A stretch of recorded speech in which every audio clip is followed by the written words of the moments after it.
ఆత్మీయ తండ్రి గారికి, తల్లి గారికి నా హృదయపూర్వక వందనాలు. మరి దేవుని కృపను బట్టి పీటర్సన్ గారికి, మేరీ గోల్డ్ గారికి దేవుడు ఈ గృహాన్ని దేవుడు అనుగ్రహించి ఉన్నారు. మరి పరిశుద్ధ గ్రంథం నుంచి 2 మాటలు చదువుకుందామండి. కీర్తన గ్రంథము 118వ అధ్యాయము 26వ వచనంలో ఒక మాట ఉందండి. చూడండి, ఇక్కడ మరి దేవుని కృపను బట్టి ఇక్కడ రాజుగారు చెప్తున్నాడు, మంచి మాట చెప్తున్నాడు. కీర్తన గ్రంథం 118వ అధ్యాయము 26వ వచనం చూడండి, అక్కడ చక్కని మాట దేవుడు తెలియజేస్తున్నాడు. యెహోవా పేరట వచ్చేవాడు ఆశీర్వాదవంతునుగాక, యెహోవా మందిరం నుండి నిన్ను నేను దీవించుచున్నాను. Thank you Jesus. ఇక్కడ దేవుని పేరట నువ్వు ఎవరివైనా సరే, ఏ స్థితిలో ఉన్నా సరే, ఎవరివైనా సరే, దేవుడు ఇక్కడ ఏమంటున్నాడు, దేవుని పేరట కనుక నీవు వస్తే ఆశీర్వాదకరముగా ఉంటావు. దేవుని మందిరంలో దేవుడు నిన్ను దీవిస్తాడు. ఈ దీవెన ఎలాగ వస్తుంది అంటే దేవుని మందిరంలోంచే వస్తుంది.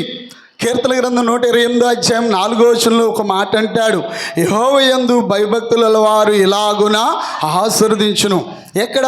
క్రీస్తు సైన్య సహవాసములో మంచి నేల పండితం వలె దేవుడు నిన్ను ఫలింపచేయును. చూడండి, దేవుని మాట విన్నాడు. ఎవరండి? నోవాహు జలప్రళయం నుంచి తప్పించుకోవడానికి మంచి వాడన సిద్ధపరిచాడు. చూడండి, వీరి కుటుంబం అందరూ కూడా పీటర్సన్ గారు మరి పీటర్సన్ అని పేరు పెట్టగానే దేవుడికి సన్న అయిపోయాడు, బిడ్డ అయిపోయాడు. మరి తండ్రి గారి పేరు మార్చగానే మరి చూడండి, వారికి ఏమీ లేదన్న స్థితిలోంచి దేవుడు ఇంత గొప్ప భాగ్యాన్ని ఎలా ఇచ్చాడు అనుకున్నారు?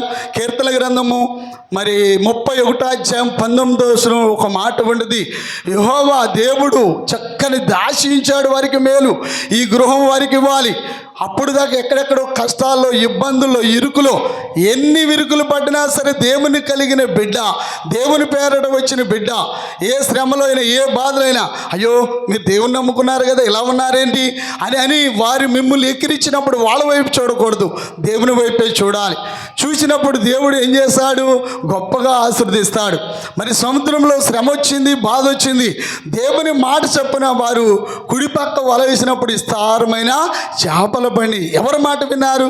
దేవుని మాట విన్నారు. ఇక్కడ తండ్రి గారు మాట, తల్లి గారు మాట, ఈ స్థలంలో తండ్రి గారు అడుగుపెట్టిన తర్వాత నేను ఇప్పటికీ మరి ఈ సేవలో నిలబడి తండ్రి గారి వెనక మళ్ళీ తిరిగినప్పుడు మరి తండ్రి గారు ఎప్పుడైతే ఎక్కడైతే అడుగు పెడతారో, మరి జకర్యా గ్రంథంలో ఒక మాట ఉంది, చిగురు అనే సేవకుడు అడుగు పెట్టిన తర్వాత అక్కడ ఎప్పటికప్పుడే పచ్చగానే ఉంటుంది, దీవెనకరంగా ఉంటుంది, ఆశీర్వాదకరంగా ఉంటుంది.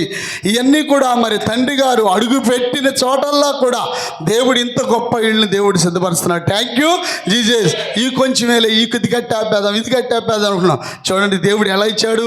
జీవజల ఓటవలు ఇచ్చాడు.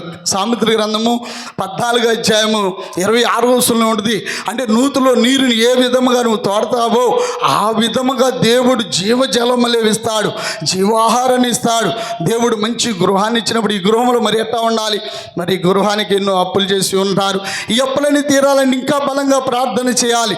దేవుని మందిరంలో నాటబడినట్లుగా కీర్తన గ్రంథం 92వ అధ్యాయము 12వ వచనంలో ఒక మాట ఉందండి. కీర్తన గ్రంథము 92వ అధ్యాయం 12వ వచనంలో చక్కని మాట ఉంది చూడండి, నీతిమంతులు ఖర్జూర వృక్షం వలె మవ్వే చెదరు, దేవదారు వృక్షం వలె వారు ఎదిగెదరు. యెహోవా మందిరంలో నువ్వు నాటబడిన వారై దేవుని ఆవరణలో నీవు వర్ధిల్లెదరు. Thank you Jesus. ఇంత గొప్ప భాగ్యాన్ని దేవుని మందిరంలో ఉండమట్టి, దేవుని మందిరానికి దగ్గరగా ఉండమట్టి ఎప్పటికప్పుడు దేవుడు మిమ్మల్ని వర్ధిల్లింప చేస్తున్నాడు. దేవుని స్తోత్రం.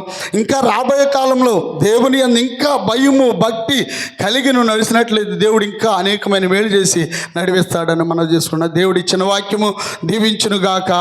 ఆమేన్.